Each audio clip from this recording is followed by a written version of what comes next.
You know, this HOA president literally kicked down my cabin door right when I was having a beer with the state's attorney general. And she just committed 6 felonies in front of the one person in America who could throw her butt in prison. I'm talking full-on wood splintering, designer heels clicking on broken glass, the whole 9 yards.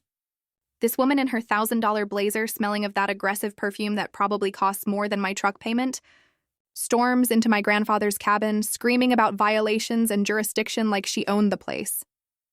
With zero clue who she just barged in on. Zero clue she was live streaming her own arrest warrant to 3,000 followers. 6 months earlier, I thought she was just your typical power-drunk neighbor.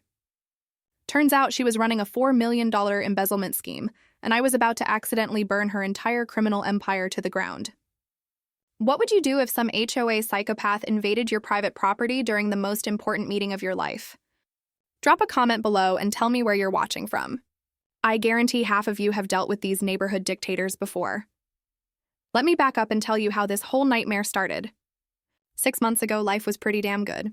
My name is Marcus Holt. I'm 52, and after 30 years of crawling through muddy trenches, installing power grids across 3 counties, I'd finally earned my retirement.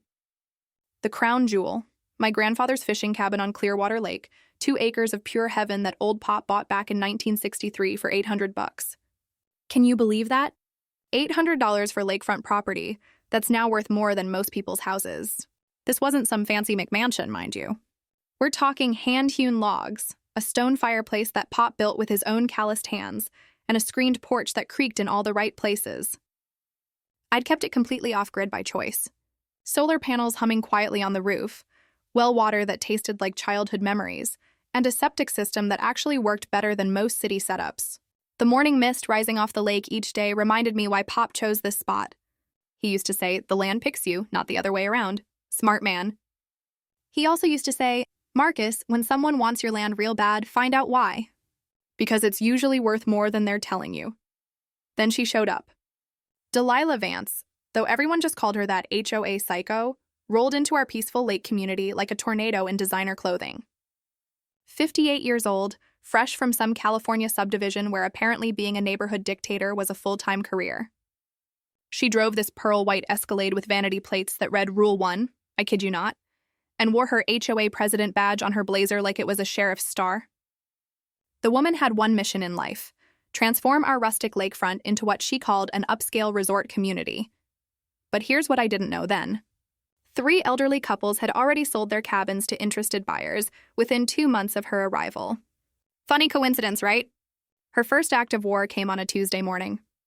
I'm sitting on Pop's porch, drinking coffee and watching a pair of loons teach their babies to dive, when I hear these sharp clicking sounds on my wooden dock. Designer heels.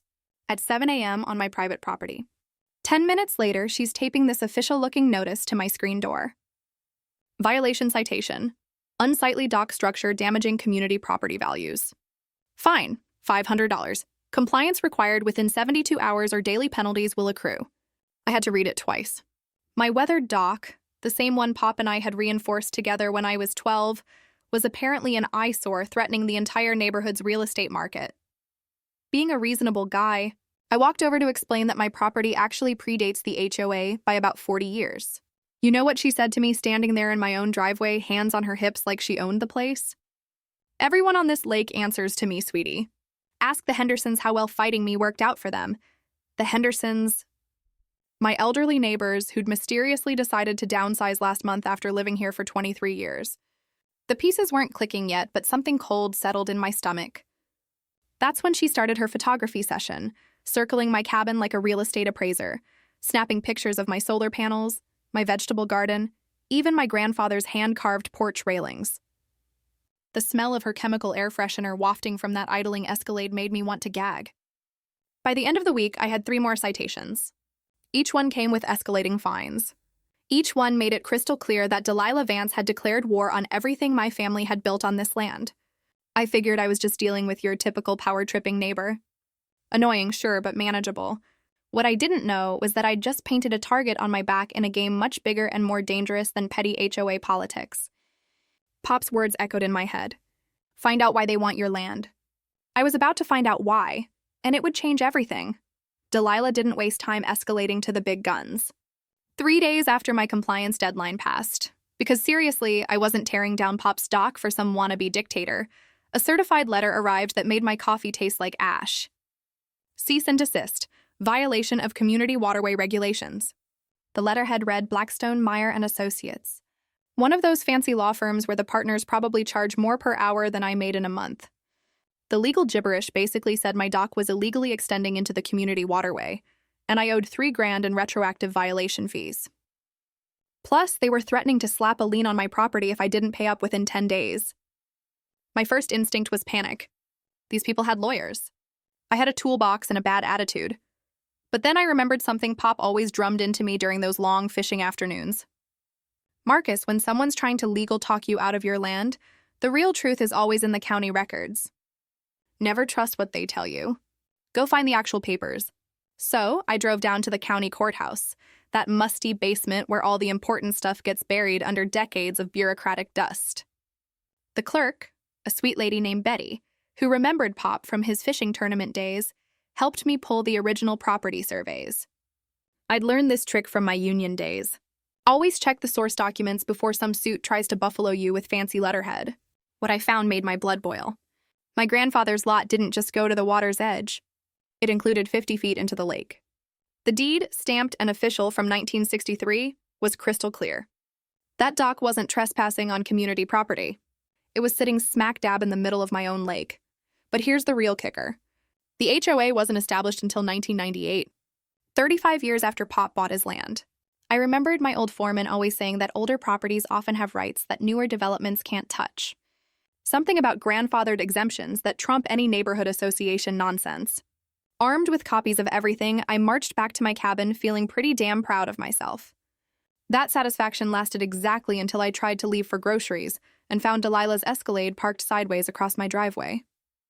Not beside it, not near it. Directly blocking it like she was conducting some kind of one-woman traffic stop. When I knocked on her window, she rolled it down just enough to speak through the gap. "Oh, Marcus, I'm just reviewing the community parking regulations. This might take a while." The mechanical hum of her idling engine mixed with that sickly sweet air freshener created this surreal bubble of passive-aggressive insanity. Here I was, a grown man who'd built half the county's electrical infrastructure, being held hostage in my own driveway by a suburban soccer mom with a power complex. But Delilah was just getting warmed up. Within a week, she'd organized something called the Lakeside Beautification Committee, which sounds nice until you realize it was basically a hit squad targeting anyone who didn't fit her country club vision. Suddenly, neighbors who'd waved at me for years were crossing the street to avoid eye contact. Her Facebook posts were masterpieces of passive-aggressive warfare, concerned about eyesore properties affecting all our home values. Some people just don't care about the community, shot your lakeside strong, shot sykes our botched property values. The comment section turned into a feeding frenzy. People I'd known for decades were suddenly experts on property law, parroting Delilah's talking points like she was some kind of real estate prophet. 3 of my neighbors actually apologized to me privately. Tom and Susan Martinez pulled me aside during my evening walk and confessed that Delilah had strongly suggested they complain about my property or face their own citation blitz. Apparently, she'd already targeted old Mr. Peterson for having non-regulation window boxes and threatened the young couple with the baby over their unsightly playground equipment. "She's got something on everyone," Tom whispered, glancing around like Delilah might be hiding in the bushes with a camera. Her husband works up at the state capitol. Connected, political stuff. That hit me like a cold slap.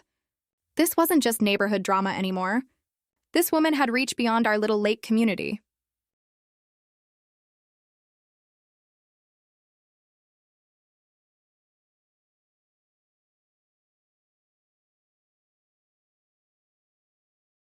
That night, I found orange spray paint covering my mailbox, bright, aggressive strokes that spelled out comply or leave.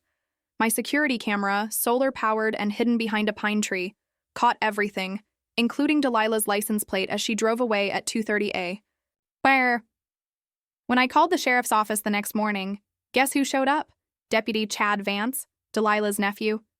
He took one look at the vandalism report, shrugged, and said, "Probably just kids. You know how they are?" The rough texture of That spray paint under my fingers as I tried to scrub it off felt like sandpaper against my soul. Pop used to say, "Sometimes you need bigger guns for a bigger fight. Time to find some bigger guns." Delilah's next move came disguised as civic duty, which somehow made it even more infuriating. She'd figured out that direct confrontation wasn't working, so she decided to weaponize the entire county bureaucracy against me. It started with a polite knock on my door from Building Inspector Dale Morrison, a guy I'd actually worked with on several projects over the years. The awkward look on his face told me everything I needed to know before he even opened his mouth. "Marcus, I'm real sorry about this, but I got a complaint about unpermitted structures on your property.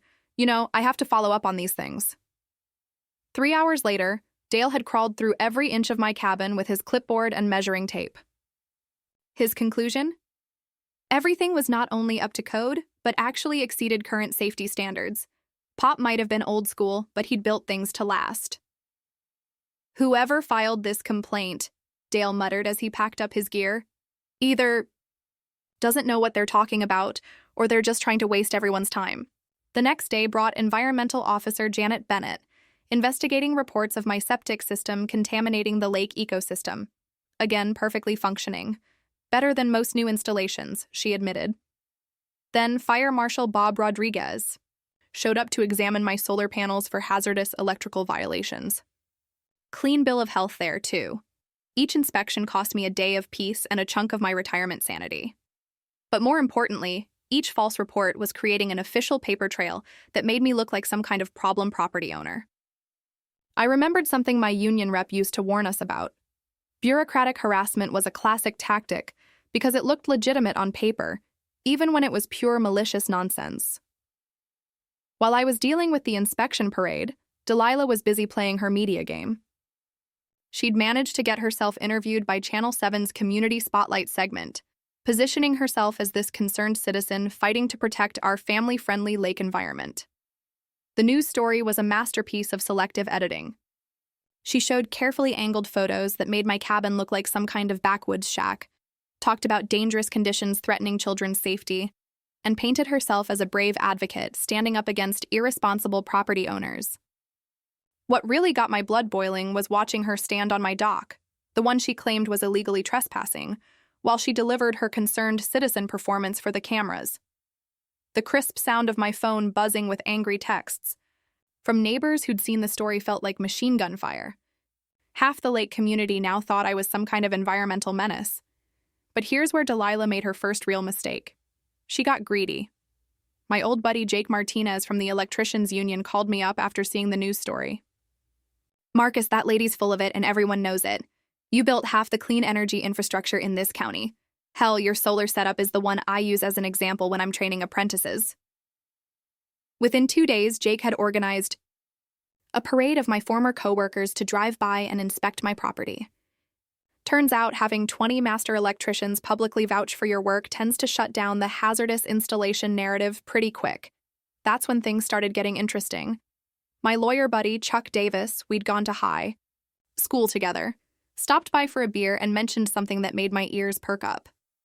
"You know, Marcus, the Attorney General's office has been investigating HOA corruption cases across the state. Several communities reporting similar harassment patterns to what you're describing." "What kind of patterns?" I asked, though I was pretty sure I already knew the answer. "Elderly homeowners getting hit with frivolous citations, property values artificially driven down, mysterious buyers swooping in with cash offers. Ring any bells?" It rang every damn bell I had.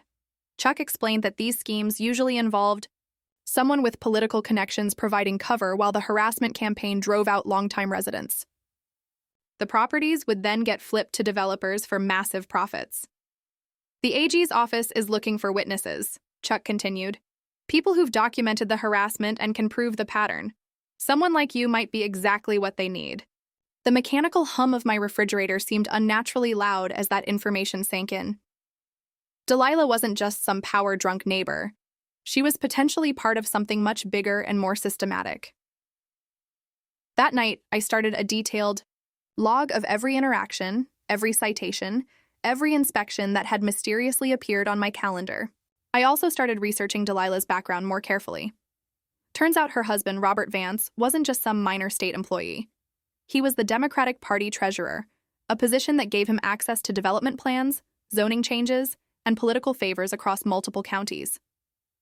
The smell of fresh coffee mixing with morning lake air usually calmed me down, but now it just reminded me how much I had to lose.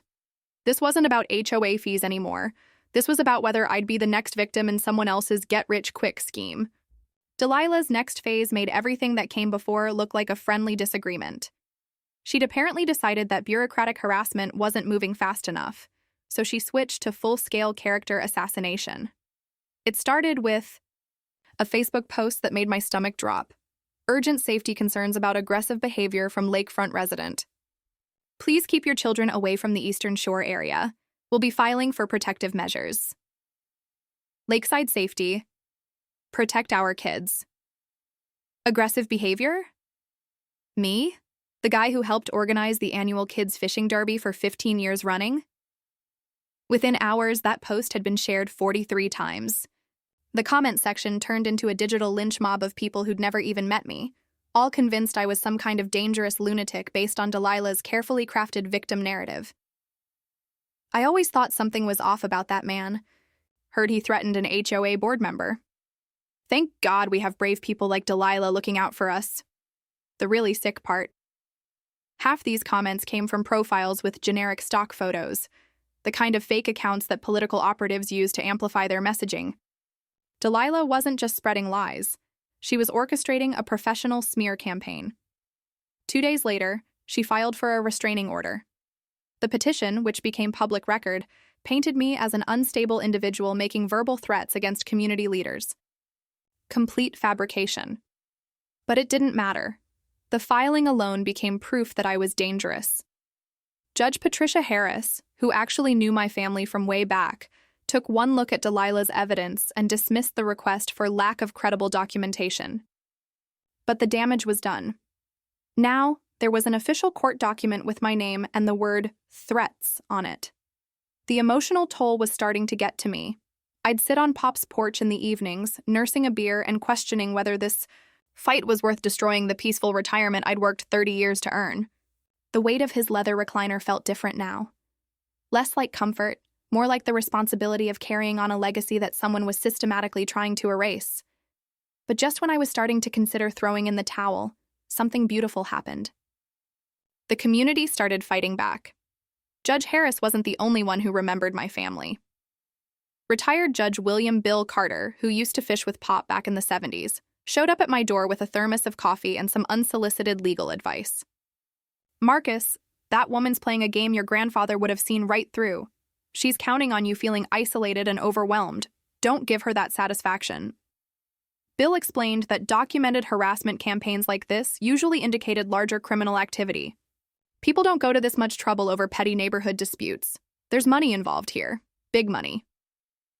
The local VFW Post, where I'd been a member for 20 years, issued a statement calling Delilah's accusations baseless attacks on a decorated community member. The Historical Society chimed in, highlighting my cabin's cultural significance as one of the last original structures on the lake. But Delilah wasn't done. Not even close. Her next move was diabolical in its simplicity. She somehow convinced the utility company to investigate irregularities in my electrical service. For 3 days, I had no power while they reviewed my solar grid connection for safety violations. Then came the false police reports. Suspicious activity at my cabin during broad daylight. Loud noises suggesting potential domestic disturbance when I was clearly alone. Possible drug activity based on the unusual number of visitors. Visitors who turned out to be union buddies stopping by to show support. Each call brought sheriff's deputies to my door. Each visit created another incident report. Each report added to the growing file that made me look like a problematic resident. The most infuriating part was that Deputy Chad Vance was usually the responding officer. He'd show up, ask a few perfunctory questions, and leave with this smirk that said he knew exactly what his aunt was doing. During one particularly surreal visit, he actually had the balls to say, "You know, Mr. Holt, if you just apologized to my aunt and brought your property into compliance, all these problems would probably go away." That's when I realized this wasn't just about me anymore. Delilah was showing other property owners what happened when you didn't bend the knee. The Hendersons, the elderly couple who'd mysteriously decided to sell, probably went through this exact same nightmare. The electronic ping of my phone became a source of anxiety instead of connection. Every notification could be another neighbor turning against me, another false report, another twist in Delilah's psychological warfare campaign. But it also brought messages of support from people I'd forgotten even knew me. The fight was far from over, but I was finally understanding the rules of the game. The breakthrough came when I was doing the most boring thing imaginable: organizing paperwork for my meeting with the Attorney General's office. Chuck had arranged the whole thing, explaining that they needed detailed documentation for their statewide HOA corruption investigation. I was sitting at Pop's old oak table, surrounded by stacks of citations, inspection reports, and legal threats, when something caught my eye. One of Delilah's violation notices had this tiny footer I'd never paid attention to before: fines payable to Lakeside Estates Community Improvement Fund. Account number 847291. Community Improvement Fund. That sounded official enough, but something about it nagged at me. Maybe it was 30 years of reading electrical contracts and spotting the fine print that contractors use to screw over homeowners. But I decided to dig deeper.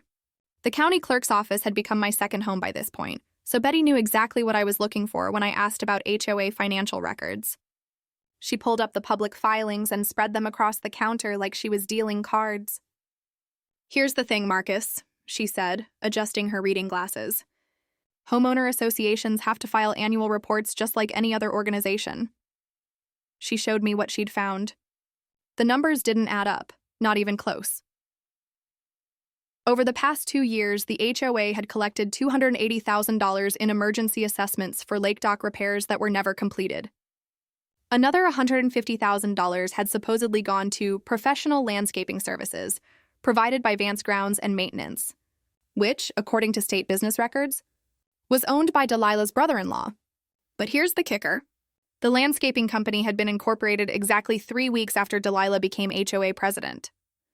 I remembered Pop's advice about following the money trail. When someone creates a business right after getting power, they're usually creating it to funnel money to themselves. The insurance claims were even more blatant. The HOA had filed for storm damage reimbursement 3 times in the past 18 months. Problem was, I'd lived through every storm on this lake, and none of them had caused the kind of damage that would justify $95,000 in insurance payouts. Betty helped me cross-reference the insurance claims with actual weather reports from the National Weather Service. The dates didn't match up. The HOA was claiming storm damage on days when the weather had been perfectly clear. "Marcus," Betty whispered, even though we were alone in the records room, "this looks like fraud. Plain and simple fraud." My hands were actually shaking as I photocopied everything. The smooth feel of those document pages felt like holding evidence that could change everything. This wasn't just harassment anymore. This was organized theft from the entire lake community. The property management fees were the final piece of the puzzle. The HOA was paying $5,000 monthly to something called Clearwater Property Solutions for administrative services. But when I looked up the business registration, the listed address was a P.O. box in the same postal district where Delilah lived. Everything clicked into place like tumblers in a lock. Delilah's harassment campaign wasn't just about power or personal spite. She was systematically driving down property values to enable a development scheme while simultaneously embezzling from the community fund. The elderly couples who'd sold their cabins hadn't just been harassed into leaving. They'd been forced to sell at below market prices because Delilah's artificial property value concerns had scared off legitimate buyers. Those mysterious cash buyers were probably connected to the same development group that was benefiting from the embezzled funds. I thought about the Hendersons, probably counting their pennies in some cramped apartment, never knowing they'd been robbed twice. Once when they sold their dream home for peanuts, and again through the fees they'd paid into Delilah's slush fund. The taste of black coffee had never been so bitter. This wasn't just about my cabin anymore. Delilah had been stealing from everyone, including the neighbors she'd convinced to turn against me. Pop always said that when you find corruption, it's usually bigger than you think. He was right. Delilah wasn't just running an HOA, she was running a criminal enterprise. And I was about to hand the evidence to the one person in the state who could shut it down permanently. That night, I transformed Pop's back bedroom into something that looked like a police investigation unit. Maps of the lake property spread across the walls, showing original boundaries versus current HOA claims. Timeline charts tracking Delilah's harassment campaign alongside suspicious financial transactions, photos, recordings, and documents organized by potential criminal charges. I felt like one of those TV detectives, except instead of hunting serial killers, I was hunting suburban embezzlers. The Attorney General's office had assigned 2 prosecutors to my case, Sarah Mitchell and David Bennett, who arrived the next morning looking like they meant business. Sarah was this sharp-eyed woman in her 40s who reminded me of the safety inspectors who used to keep us honest on job sites. David was younger, maybe early 30s, but he had this quiet intensity that suggested he'd already sent plenty of white-collar criminals to prison. "Mr. Holt," Sarah said, spreading the financial documents across Pop's dining table. "What you've uncovered here goes way beyond simple HOA harassment. This is systematic fraud that could impact dozens of families." David pulled out a tablet and started connecting dots I hadn't even seen. "We've been investigating similar schemes in 4 other counties. The pattern is always the same. Politically connected individuals use HOA positions to manipulate property values while embezzling community funds." That's when they told me about the FBI involvement. Agent Rebecca Torres from the White Collar Crime Unit had been tracking development fraud across the region. Apparently, my documentation was the missing piece that could tie together multiple ongoing investigations. "The beauty of financial crimes," Agent Torres explained during our video call, "is that everything leaves a paper trail. Your HOA records show classic money laundering. Fake invoices, shell companies, insurance fraud. But we need more than just documents. We need witnesses and recorded evidence of ongoing criminal activity."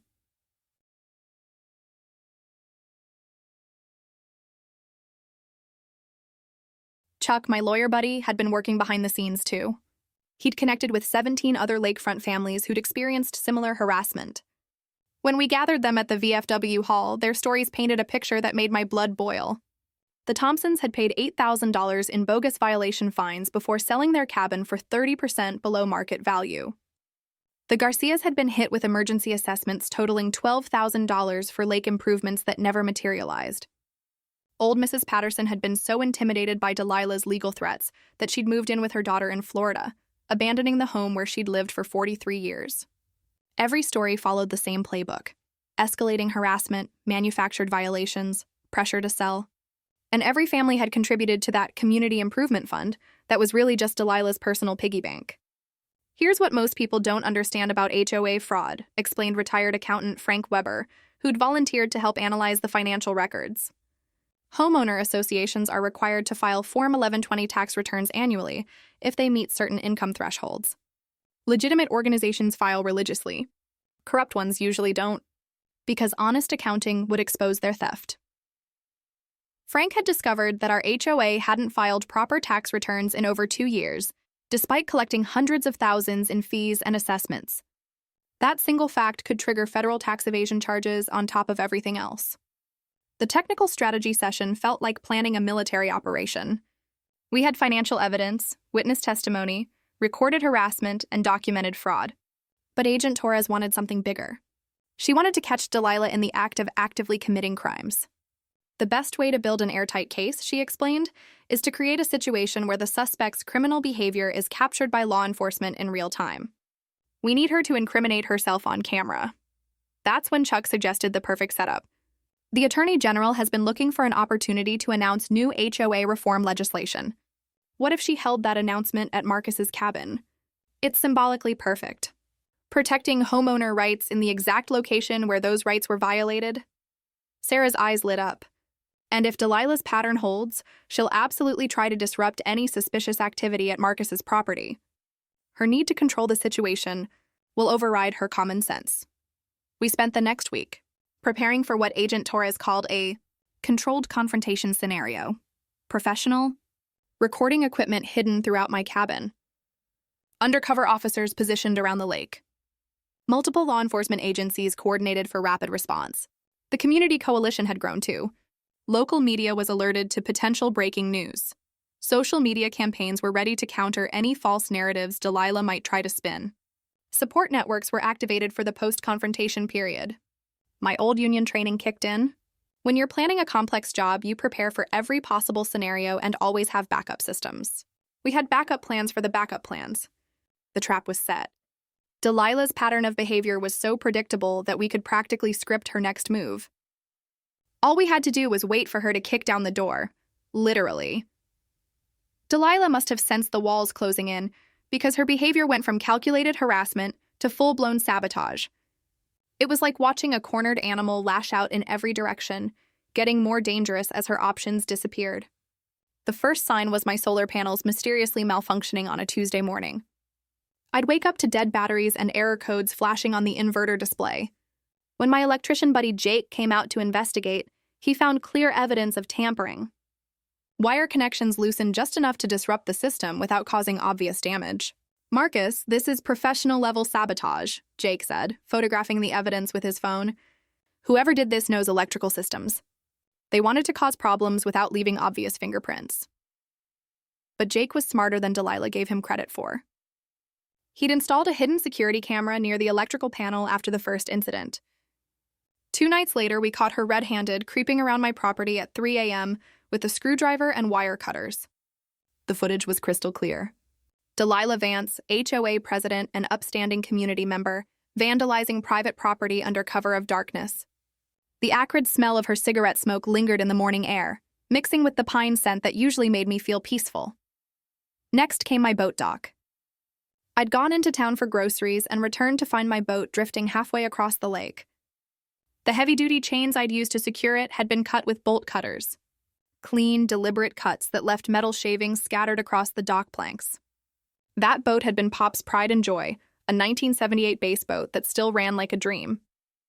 Finding it bumping against the opposite shore, its hull scratched from the rocks, felt like someone had desecrated his grave. But Delilah's biggest mistake was going after my septic system. I'd just passed a county inspection with flying colors, but suddenly my perfectly functioning system started backing up. The smell was horrific.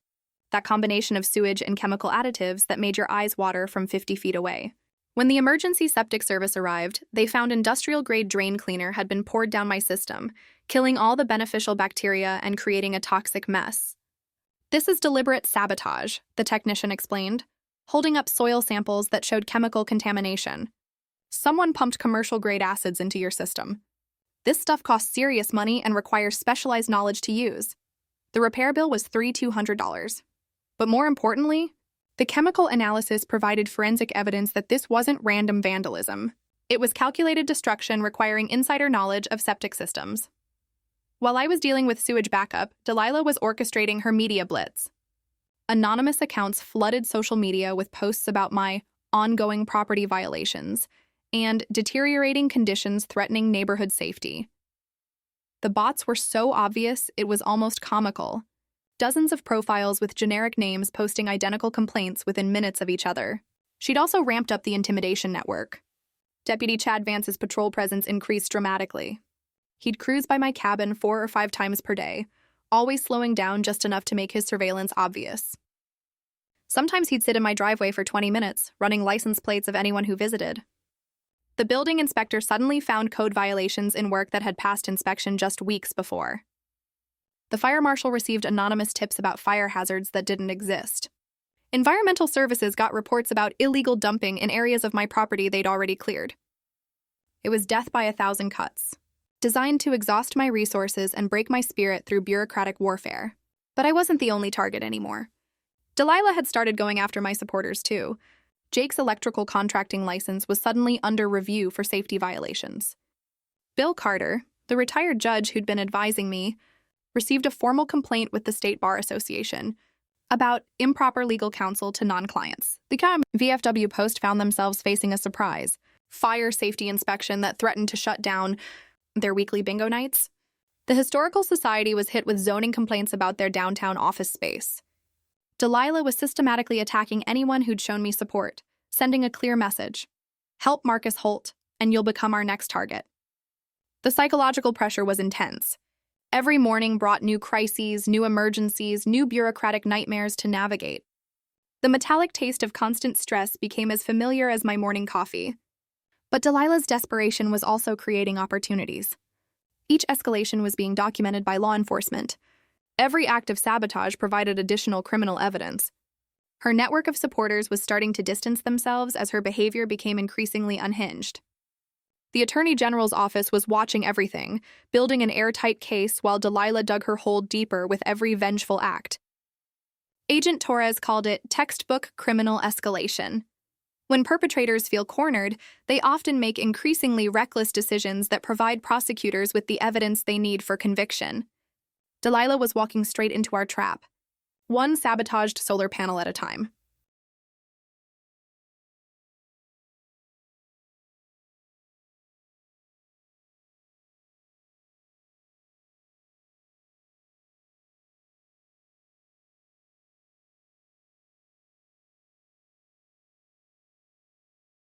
Delilah's final play was so audacious it almost worked.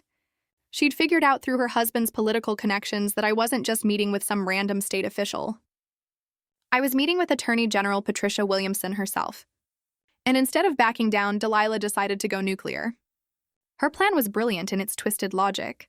She would position herself as the victim of a political conspiracy, claiming that the state's top prosecutor was targeting her family for partisan reasons. If she could record herself confronting government corruption at my cabin, she could flip the entire narrative and paint herself as a brave whistleblower, standing up to abuse of power. The first sign of her new strategy came through social media.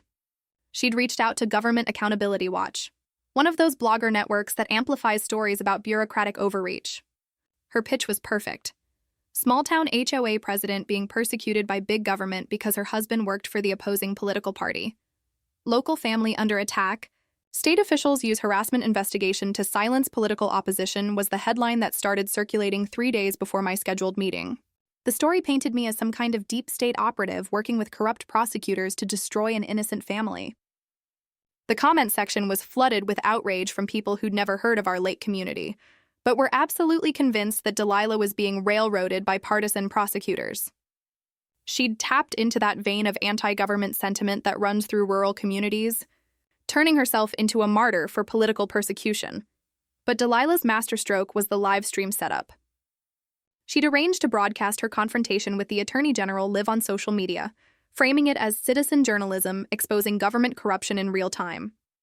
Her plan was to burst into my cabin during the meeting, record everything, and let her followers spread the footage as proof of official misconduct.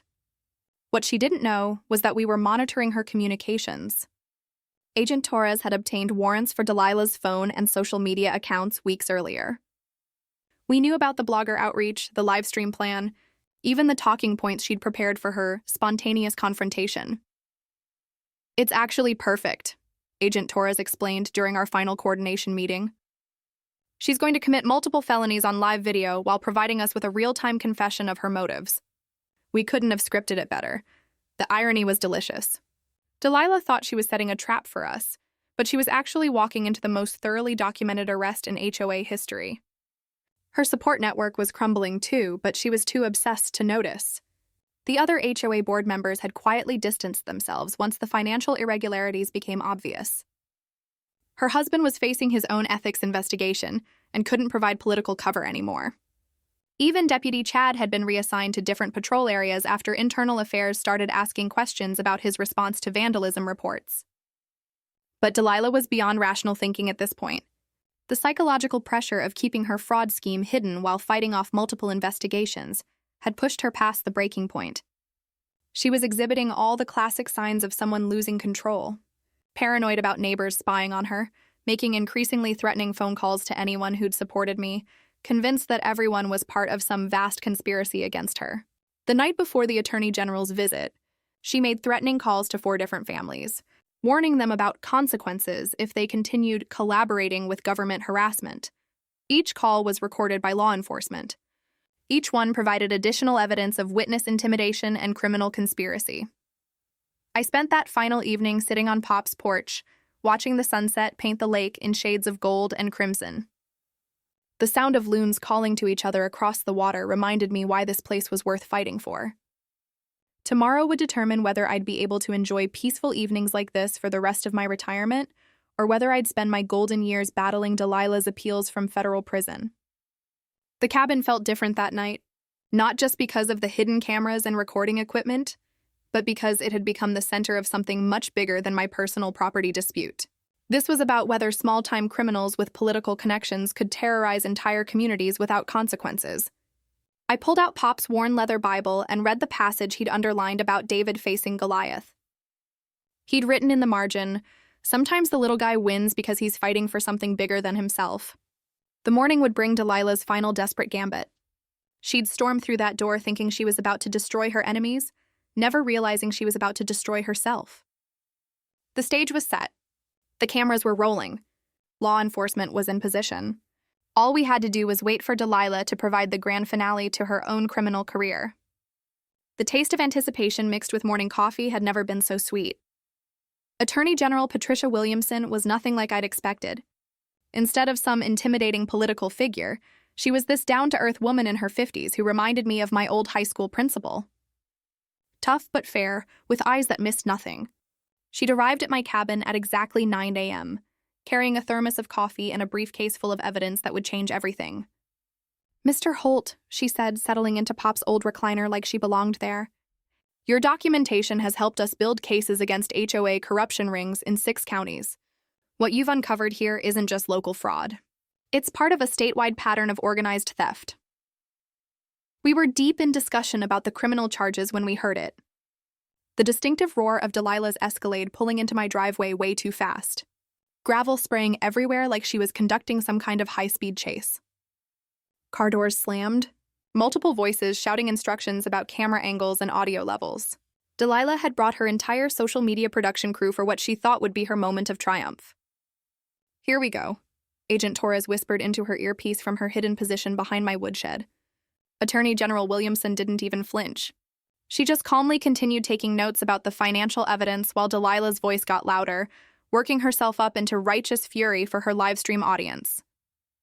"This is it, folks," Delilah's voice carried clearly through my windows. "We're about to expose the corruption that's been targeting our family. The state's attorney general is illegally meeting with our harasser, probably planning more government persecution." The sound of her designer heels clicking aggressively across my wooden porch was like a countdown timer. To disaster. For her disaster, not mine. Crash. The door exploded inward like she'd used a battering ram instead of her foot. Wood splintered everywhere. The Attorney General's coffee mug hit the floor with a ceramic crash that punctuated the moment perfectly. Delilah stormed into my living room with her phone held high, live streaming everything, completely oblivious to the fact that she'd just committed criminal trespass, breaking and entering an assault in front of the state's chief prosecutor. "I demand to know why the Attorney General is secretly meeting with this man," she screamed, waving her phone around like it was some kind of weapon.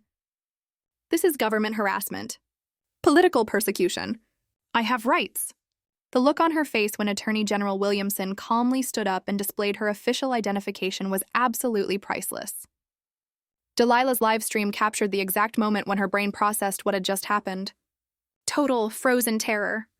"Mrs. Vance," the Attorney General said in that calm, professional tone that probably made hardened criminals wet themselves, "I am Patricia Williamson, Attorney General of this state. You have just committed multiple felonies in my presence, and your entire criminal performance is being recorded by both my office and your own social media broadcast." Delilah's phone was still live streaming. That's when FBI agent Torres stepped through my still open doorway, flanked by 2 other federal agents. "Mrs. Vance, you're under arrest for fraud, extortion, witness intimidation, and criminal harassment. And thanks to your live stream, we have your confession broadcast to about 3,000 witnesses." The sound of handcuffs clicking shut echoed through my cabin like the closing of a book. Delilah's phone clattered to the floor, still streaming her arrest to an audience that had shrunk from outraged supporters to horrified voyeurs watching a public meltdown. "Delilah," I said, standing up from Pop's couch with a satisfied smile. "Meet the state's attorney general. She's been wanting to discuss your bookkeeping methods." The neighbors who'd been drawn by the commotion stood on my porch watching in stunned silence as the woman who'd terrorized our community for months was read her Miranda rights in my living room. Mrs. Patterson, who'd driven down from her daughter's place specifically for this moment, had tears streaming down her face. Sheriff Rodriguez arrived just in time for the perp walk.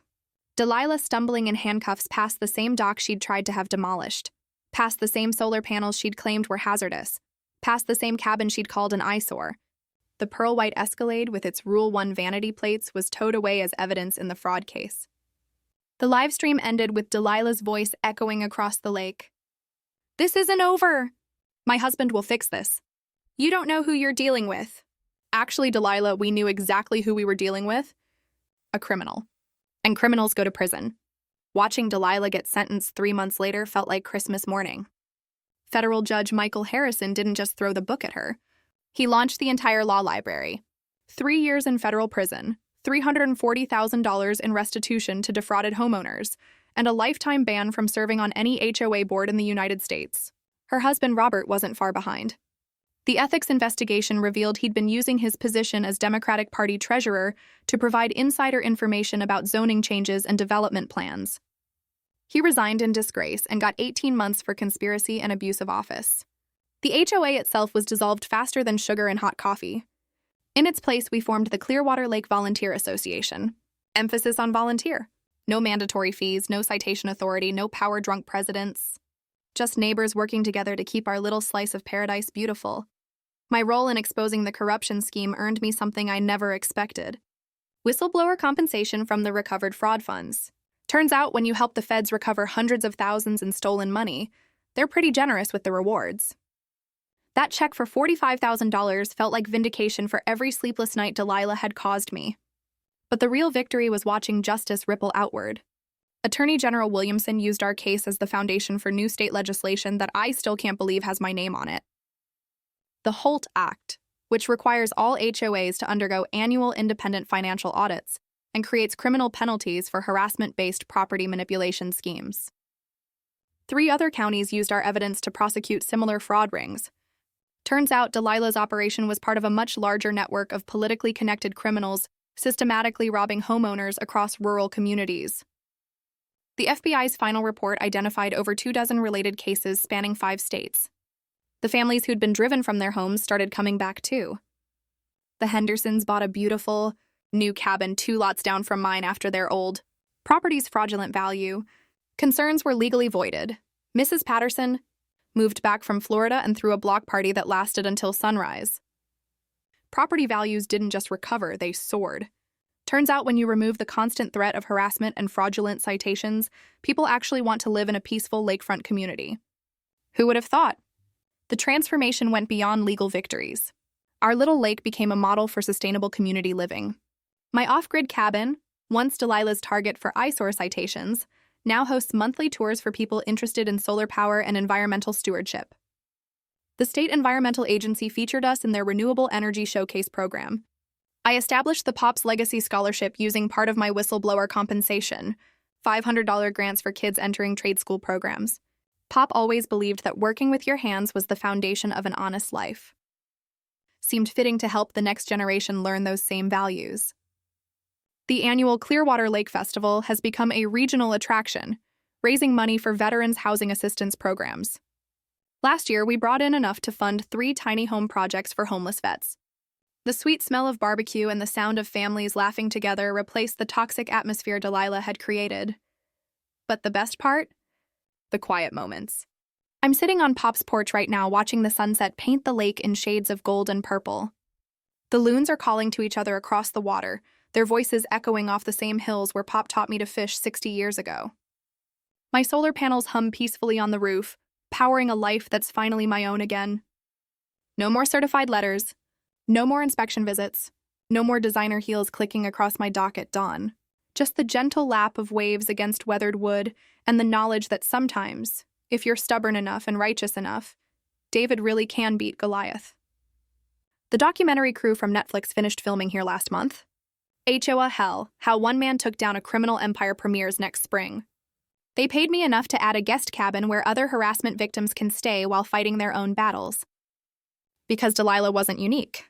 There are power-drunk HOA dictators in communities across America, terrorizing elderly homeowners and stealing from community funds.